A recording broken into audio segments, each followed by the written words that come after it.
Let's be honest, parenting can be messy and hard, but also so rewarding.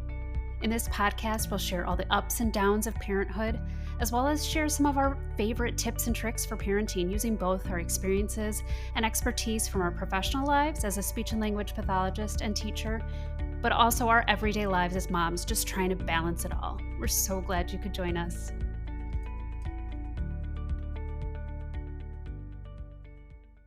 Hello and welcome to And Then We Had Kids. We are so excited to have you guys listening today. I'm Jenny. And I'm Sheena.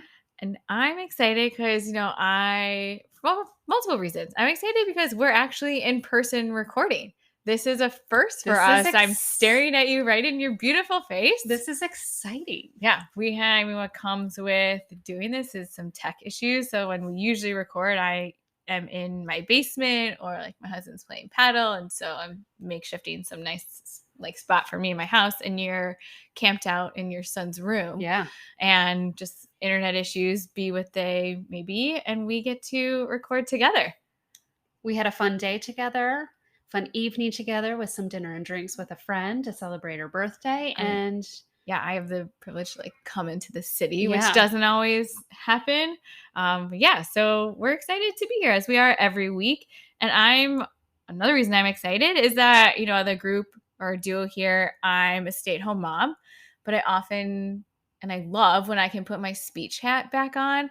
And so today I'm going to talk a little bit about some language development tips, how you can use toys that you have at your house to help kind of build up your child's language, which is what I love. And obviously I'm biased, but I think speech pathology as a career has been incredible. And there's so many different areas that speech pathologists really can support all ages. Yep. It's you might see a speech pathologist for fluency, for working on R's or S's. They can help people with their cognition, with voice. I just had my a future sister-in-law. She was talking about a nephew of hers, and I was like, "Oh, has he maybe a speech pathologist?" She's like, "Really?" And it was for a feeding issue. Yep, which was something I had never even thought of until we started to have the feeding issues with the baby. Yeah, and so there are speech pathologists who specialize in feeding and swallowing, and so that wasn't my area, but I got to experience that through grad school. So you get a whole gamut of skill sets as a speech pathologist. But my area that I loved was working with elementary school age kids with autism. Like I said, the articulations, working on all different speech sounds, helping with intelligibility.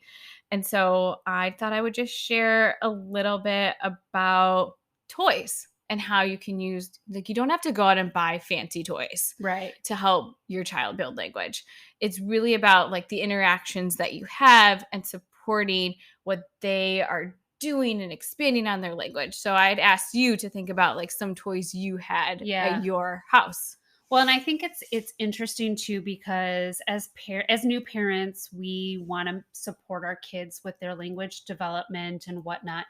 But for those of us that don't have that background, it can be daunting. It can be a lot. And I remember, so I was thinking too about my own kids and their development. My daughter, her language has been incredible from a very young age. She's just been, we've been able to understand her really well. She just picked up on language really naturally. My son, not as much. He doesn't have any a developmental delay or disorder or anything like that. It's just noticing the differences in our kids. Right. Just the two that we have. And I think sometimes that's just first child, second child. Yeah. And I remember my pediatrician telling us that if language is developing, my daughter wasn't as great with her motor development. She had to go to physical therapy. She was a preemie, so there was other needs going on, but it was kind of one up, one down. Right. Whereas my son, he doesn't say as many words, but he's definitely fearless when it comes to climbing on things, getting all in, standing up, walking around, running, doing all these things. That's where he's excelled at. Yeah. And so it's not to say hey, if your child's not doing something right when the milestones are, it's not a don't freak out moment. Right. But there are things that you can be hey, that's kind of, well, why don't you talk to your pediatrician about, is that where your child should be right now. Right. But yeah, so if, obviously not having that background, it can be a little like, oh gosh, what do I do? How I can be helpful as a parent. How do I support? I think a lot of people know about like teaching babies sign language, and that feels a little bit more manageable and easy to chew off, and how to support your kid. But like beyond teaching your baby the basic sign language, like more and eat. Yeah, I think those are the only signs we did too. We did more. We do more and eat, all done. Yeah. I think those are the only. Or milk. Milk was a big one. You did more than we did. We did too. I think we did more and all done. Just because as kids, so I'm going to step back a little bit and talk about the two different kinds of language. There's receptive language. So that's what kids understand. Yeah. And expressive language. Those are the words that we use. Babies and kids, they develop their receptive language sooner, faster. So you notice that your child is like understanding things that you're saying, but they don't then have the words the same way to express their wants and needs. Yeah. What comes with that at times can be frustration, can be behaviors, and that frustration on both ends, right? Right. Like from the kid, like they're wanting something and you're trying to hand them something else and it's not going great. And on my end as a parent, the frustration is I can't help my child, even though I know that they want something. Right. So that receptive language, that's just being able, the key for that is like, I think I've said this in a couple of other episodes, like talking to your child. Yeah. And pointing out and labeling like crazy. Like narrating your day. It might seem so boring or like, what's the point? Is my child really understanding this? And yes, they're not understanding all, but as you say things repetitively, if you say the same things that you're doing, it becomes routine, and then they start picking up on these key words. And especially if you're tying it into like pointing at objects, having them hold, if you're holding like something, making that connection. And then you're having that, they call like joint attention. So if you're paying attention to something and then your child's also paying attention to it, that's building kind of like those language skills as well. Yeah. So when you're thinking about like the infant stage, our youngest are a little bit out of this range. You know, they're 1.5 now, but thinking back to when they were babies, a key ways to support language is like if they're making any noises or facial expressions, you're responding to that. You're saying like, oh, you're so happy. Like I can see that you're smiling. Mommy's smiling. I'm happy. You're honestly just talking to them. And if they're making noises, you're kind of like assigning meaning to what they're cooing and eyeing about.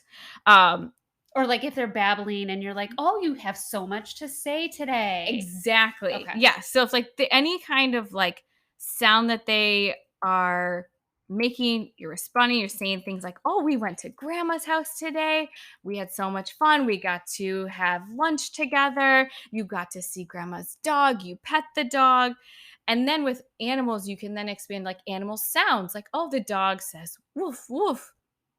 Kind of gives like an opportunity to like do a little theatrical, like saying a lot of animal sounds, kind of being goofy. Right. A lot of like peekaboo, clapping your hands, anything that they can like attend to while you're using words and like hand motions together.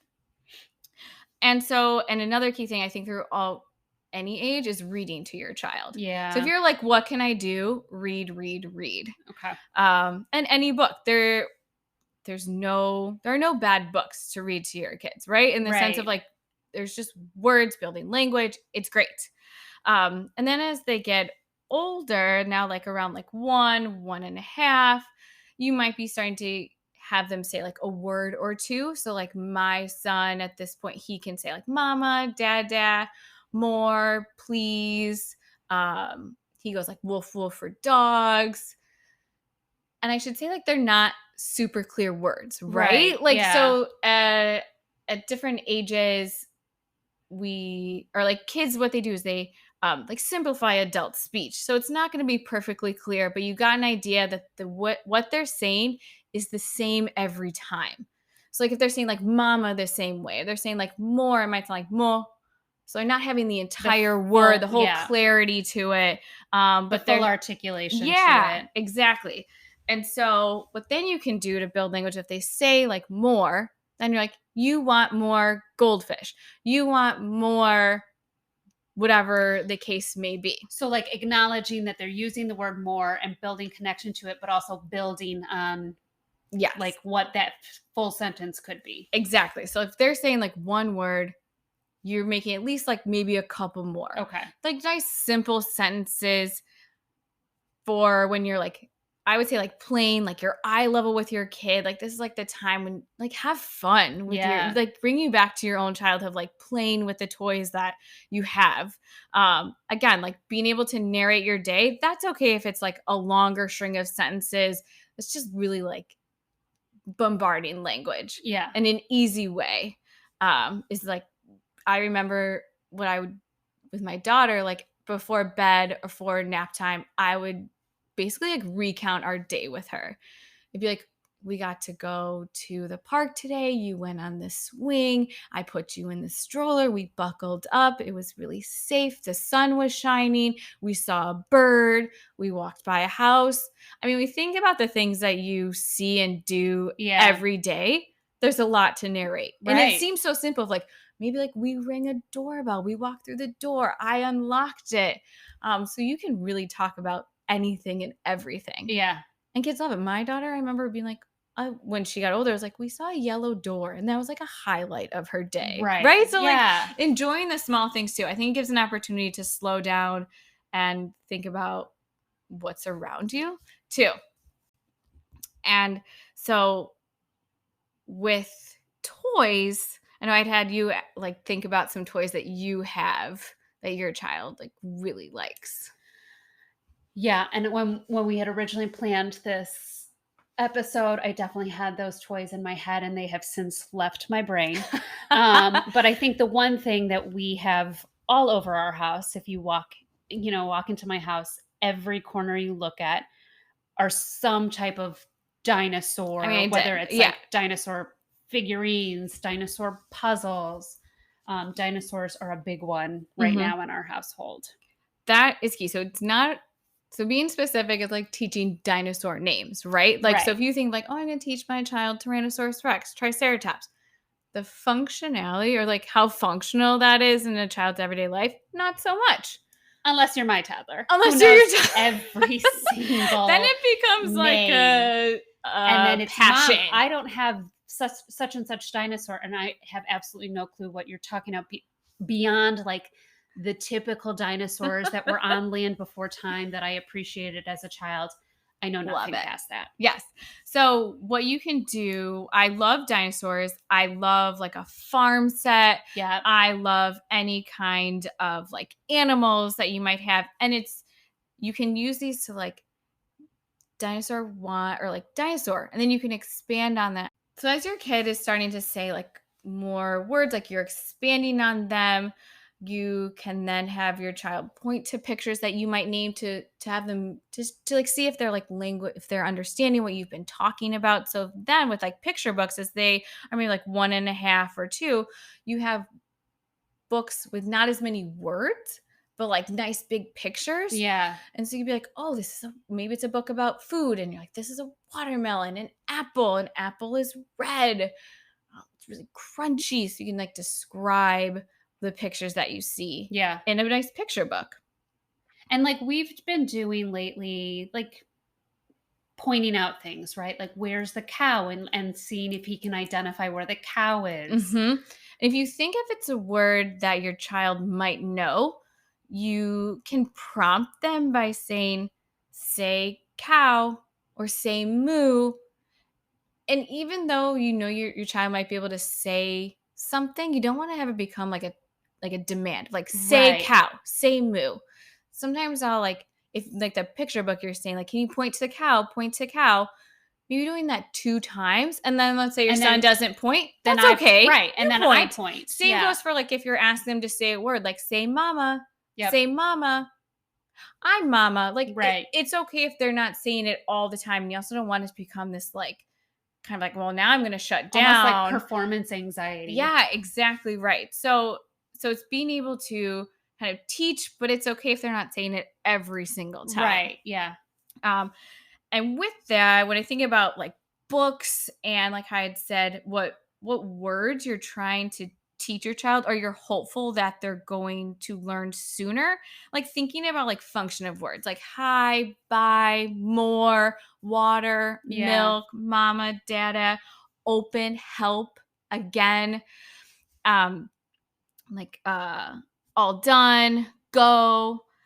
And so I think about, we have a whole, I would say like a house full. I think almost every room has some toys in it. Right. Right. Like you had mentioned, like your son loves dinosaurs. They're all over the place. Yeah, they're all over. And so you can use toys to help with those functional words. So you can take a dinosaur, and if you can do like a mix, even just using your floor, and you can have him hopping around. You're like, go dinosaur, go, go, go, go. And then if you stop the dinosaur, then if you want your son to say go, you can be like, say go. And if there's any kind of like vocalization, you can be like, you're right, go, go, go, go, go, go. Yeah, so that they're seeing that connection. Yes, okay. Exactly. And I think I probably say words so many times. Yeah. It almost feels like a broken record at times. But it's so helpful for kids to have that, like I said, the repetition of hearing that word, right, and then seeing the motion with a toy. Right. Well, and if you think to the brain science too, like obviously that's kind of the area that I love. And, I've talked about it in previous episodes with the brain science and how it relates to behavior. But even when a child is learning something new, it needs to be repeated so many times. Yeah. For that brain to make that like neural connection. Exactly. So. Yeah. Yeah. So if you feel like you're saying a word too many times, means you're on the right track. Right. Like if you're like tired of hearing your own voice, like I've said dinosaur, if I said go, I said hi, I said more, I said open so many times, you got it. You're doing your job. Yeah, you're doing your job. Keep going. So thinking about, I was thinking about dinosaurs for your son too. So like, let's say he has a red dinosaur. You can use kind of like a phrase, the red dinosaur is walking. The red dinosaur is eating. The red dinosaur is jumping. The red dinosaur is skipping. The red dinosaur is drinking. So there you're incorporating, now you can also incorporate colors. Right. Also with some action words. And then doing those, like having eating something, or always eating an apple. He's eating an orange. He's eating whatever, always eating my hand. Like you can do that so many times. Same thing with the dinosaur says hi, the dinosaur, and you wave. He's waving hello. My son right now loves the book Little Blue Truck Leads the Way. And so I pretty much have it memorized at this. Yeah, which is great. And again, rhyming is fantastic. The repetition in there is fantastic. And there is a page on there where it says, everybody cheered and waved to Little Blue. And whenever there's waving, I wave my hand. Yeah. And he now like gets the biggest kick and loves, like, I think that's his favorite page. Yeah. Because there's like emotion that's tied to that page of the story. Right.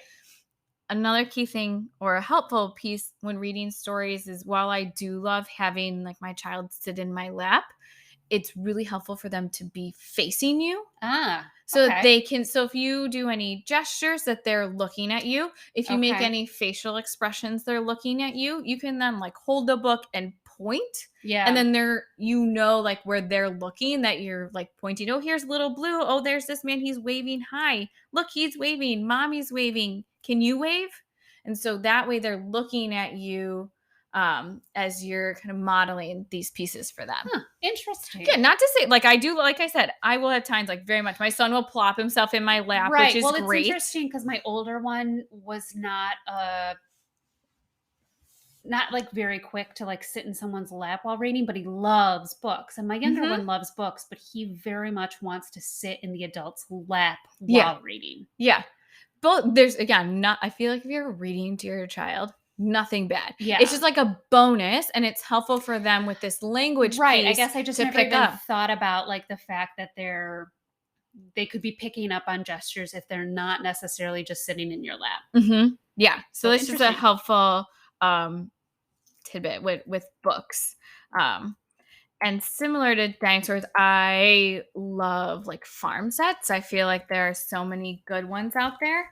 Again, like helping teach animal sounds and building on kids' language, where you could say the cow is in the farm, the cow says moo, the cow has black spots, the cow is eating. So really focusing on cow, building the knowledge of what a cow is, and hopefully them say, can you say cow?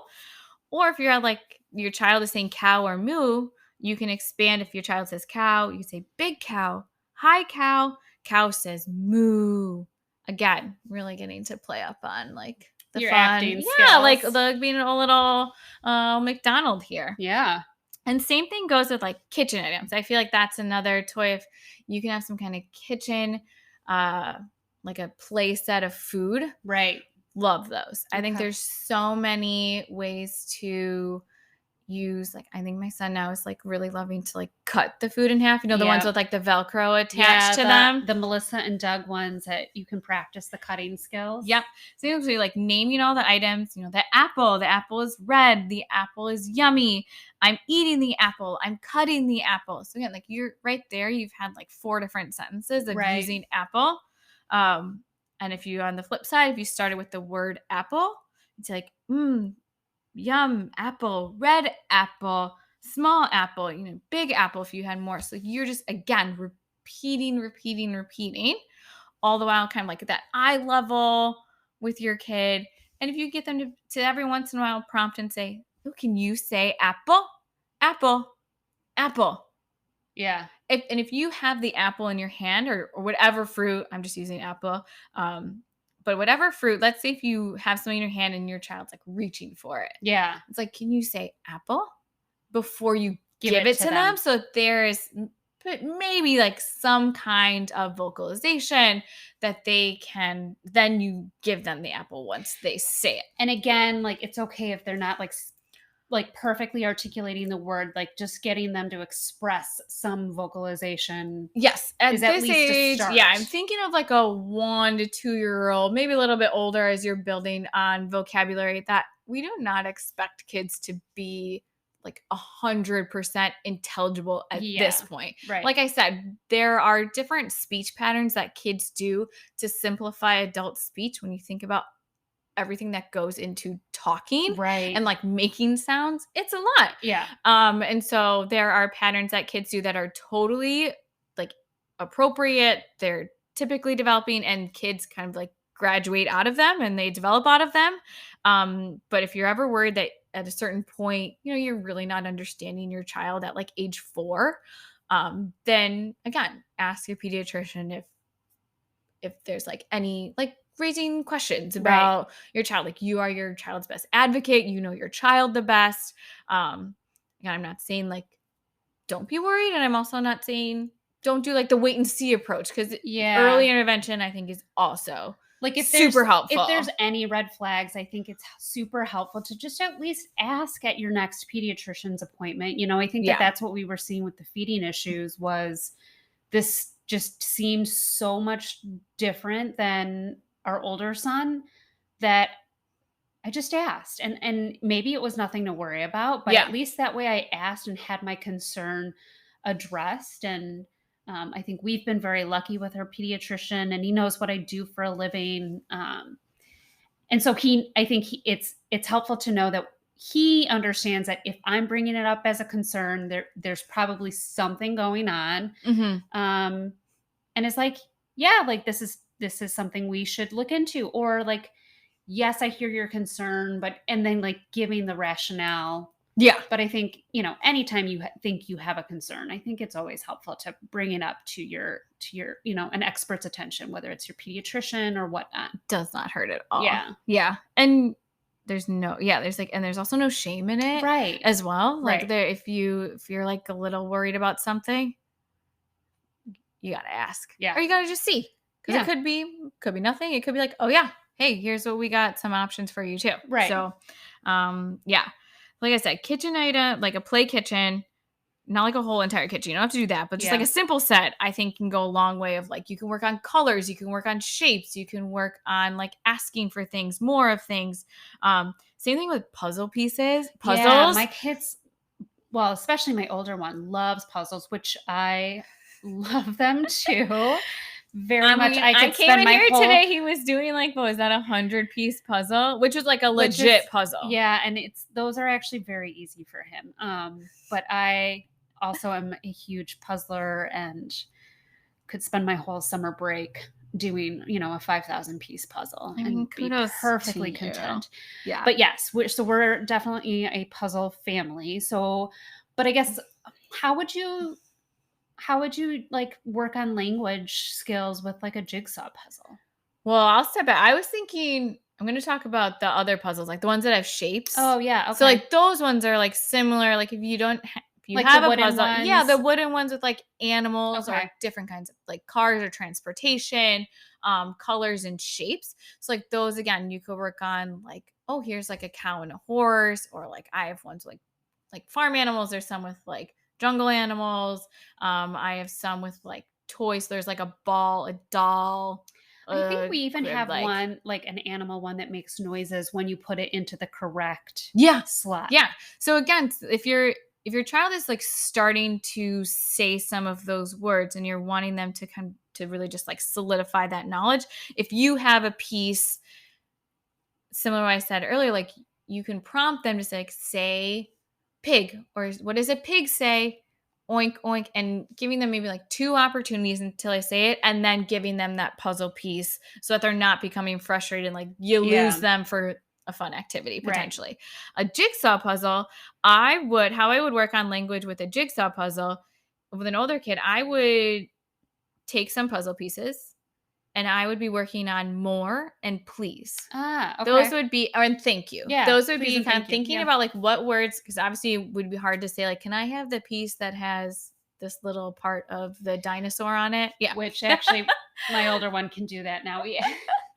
We did that with a puzzle of Germany that that his aunt got him for Christmas, and it's got like the different foods of the different parts of Germany. So it's like, can you find the one with the apple or whatever it may be? Right.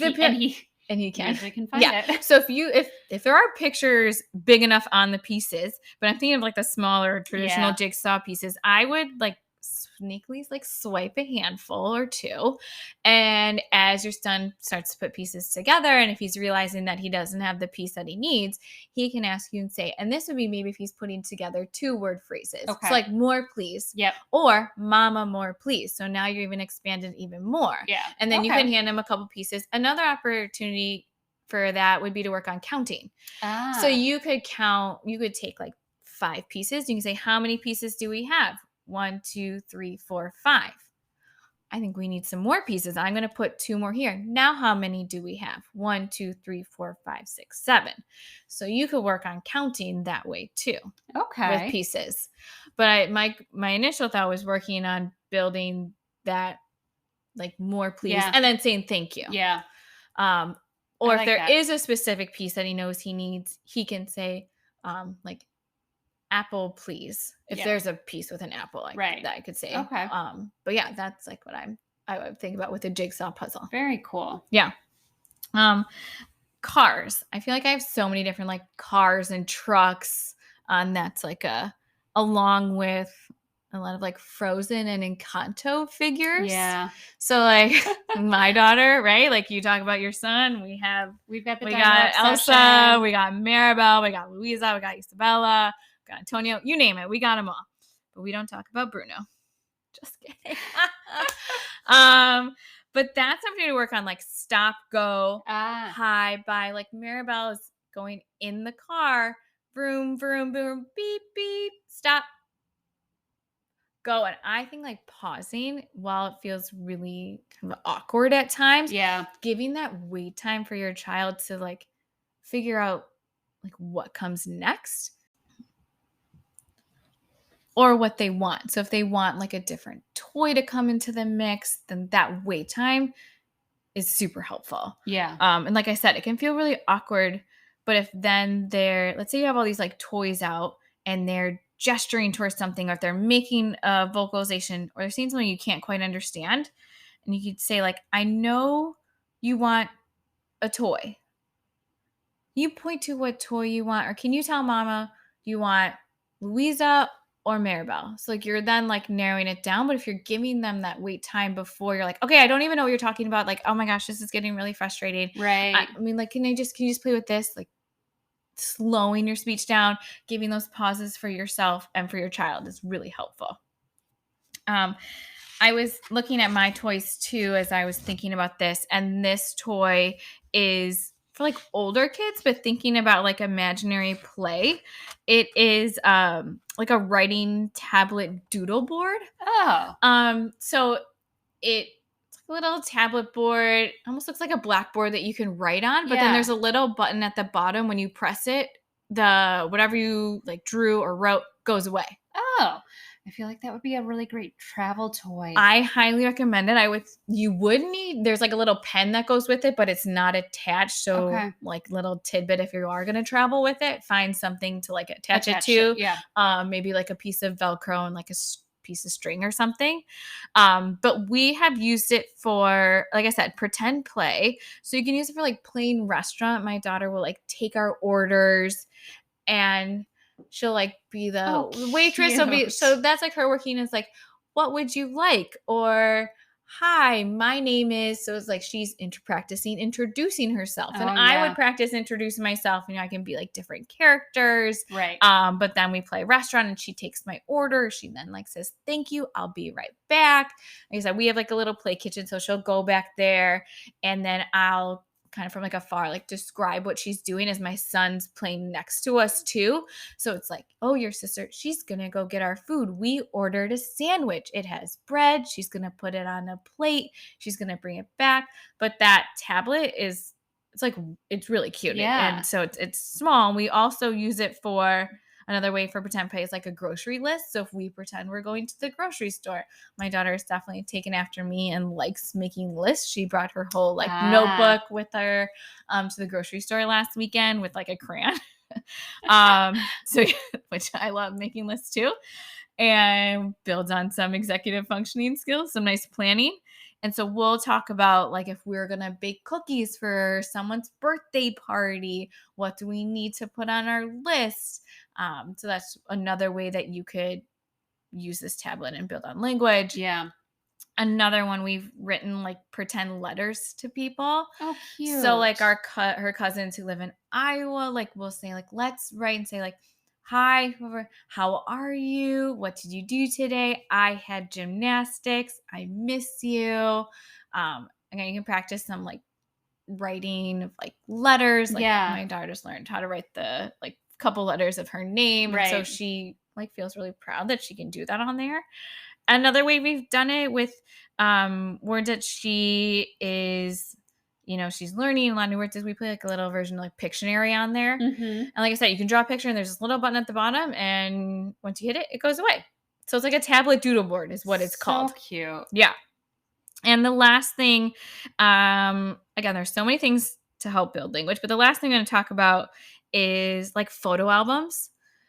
Just buying like at Walgreens, like Target, just like the nice, like those like classic photo albums. I mean, we have so many photos on our phones. Or the number of times that you get like the free coupon for the Shutterfly photo book. Like, so putting in pictures of family and friends or pets that you see on a regular basis. Yeah. Or if there's going to be some change happening, like maybe you're going on vacation and you're wanting to like prep your kids for things, putting something in there, or like school or summer, I'm thinking about like as changes are coming up. So you put pictures in there and you just talk about who those people are. Yeah. And where you might see them, what you might do with them. So like, oh, here's a picture of grandma, here's grandpa, here's Uncle so-and-so.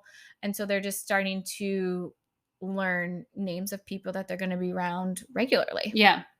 And like, I mean, we did this when my daughter was like really young. My mom, bless her heart, like she watched my daughter for a while when I was at work, and like my daughter wasn't even like one at the time that my mom would put these little books together. Yeah. And now my daughter, she loves looking at them. She still goes back and like she has pictures, like some of them have pictures of her with people in there too. Right. And she's like, this is me when I was 2.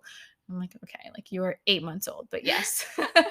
Same But thing. they're in her room now. She loves looking at them. Yeah. So I think if you're and it can be like a fun little way to get all those pictures on your phone. Like printed out. Yeah. I mean, we have like thousands of the Oh, same photo, right? And so just putting pictures there and talking about like people in their family, what they're going to be doing. So I love photo albums. That's a good idea. Yeah. And like I said, they're and a great way to get me to get them off my phone and onto print. Yes. So I mean, I also love like singing to my kids. I feel like I'm often singing, doing nursery rhymes, the classic. Yeah. Those are wonderful things to do. That just helps build a lot of understanding for different speech patterns and speech sounds.